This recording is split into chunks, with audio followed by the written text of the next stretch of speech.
Slzy Dominiky Starej nemali konca kraja. Lúčila sa s milovanými rodičmi a prvý raz s výnimkou Superstar mala prežiť týždeň bez nich.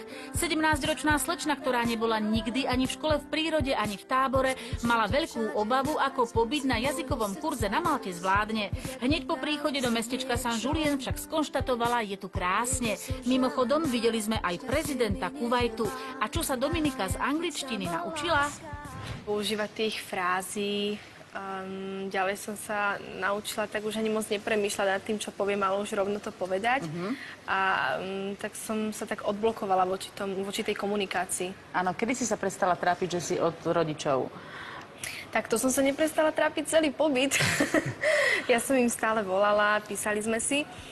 Ale ten prvý deň bol asi taký najhorší a potom už to bolo všetko v pohode. Aby všetko nešlo celkom hladko, Dominika prežila aj zo pár drobných drám. Najhoršie bolo, keď sa pošmykla, spadla a zranila si ruku. Po zrentgenovaní fialového opuchnutého prsta maltský lekár konštatoval, že zlomený nie je. Po celý čas Dominiku exkluzívne sprevádzal Martin Volek, riaditeľ organizácie EF Jazykové pobyty na Slovensku. Po celý čas ju akoby chránil. To je naša aj úloha. Našou úlohou je chrániť. V tomto prípade som to bol ja, ale na klasickom jazykovom pobyte pre deti a mládež ide už skupinový vedúci. Aspoň kvalitná organizácia jazyková zabezpečuje skupinového vedúceho od momentu odletu počas celého pobytu. V škole je to učiteľ, po škole v rámci voľnočasových aktivít skupinový vedúci. A ten je stále k dispozícii a jeho úlohou je chrániť. My berieme zodpovednosť za tieto deti. Vy ich voláte deti, hej? Deti a mládež. Čiže oni sú tam od koľkých rokov do koľkých? Deti cestujú od 8 rokov do 18. Toto sú tzv. Detské mládežnícke pobyty so skupinovým vedúcim. A do akých krajín? Nielen na Maltu. Tento rok hitom bola Malta, číslo 1. Potom to bolo Anglicko a Kalifornia. A ďalej posielame deti kvôli nemčine do Nemecka a do Francúzska.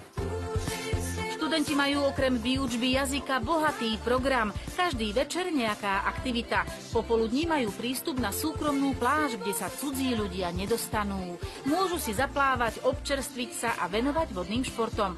Tento večer Dominika doslova hviezdila na karaoke. Spievala výborne. Miestne Hard Rock Café si rezervovala jazyková škola len pre svojich študentov. Prvý deň bola dráma, Dominika sa stratila. Prečo si sa stratila? Lebo som šla do školy, potom vlastne vrátiť som sa späť mala peši a ja mám taký dosť blbý orientačný zmysel, tak som tam trošku poblúdila. Ja by som chcel k tomu povedať, že ono práve ten jazykový pobyt nie je len o jazyku. Ale to, že sa Dominika stratila, ale hneď sa aj našla. No našiel ju, ako sme ho volali, Superman. Andrew.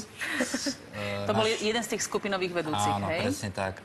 Tak ono, ten jazykový pobyt je aj o tých iných vlastnostiach, že človek sa naučí byť komunikatívnejší, tolerantnejší. Sú tam študenti z celého sveta. Aj Dominika bola v skupine, kde boli študenti z iných krajín. Ďalej naučí sa byť samostatnejšou, lebo je nútená, je bez rodičov. Ale toto sú všetko vlastnosti, ktoré potom ako dospelá žena alebo dospelé dievča bude v živote potrebovať.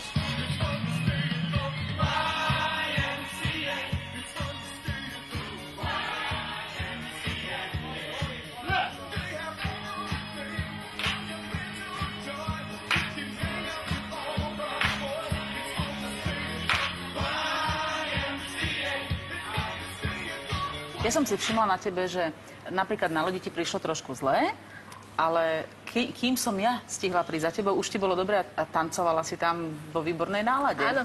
Ty si sa tam veľmi dobre zabávala. Tak ja som tam mala, teraz poznala som tam veľa zlatých ľudí.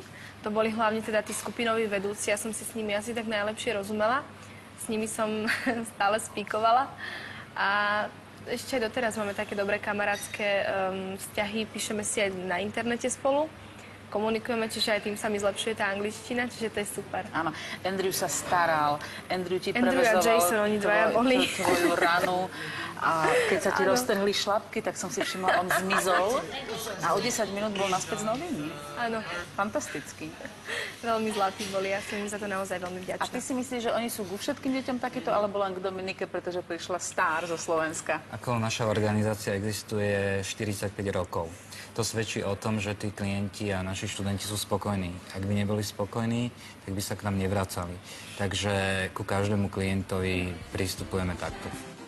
Nakoniec všetko dobre dopadlo. Dominika kurz zvládla a dostala certifikát. Rozlúčila sa so svojou obetavou náhradnou mamou, pretože bývala v hostiteľskej rodine s supermanom Andrewom a hajde domov.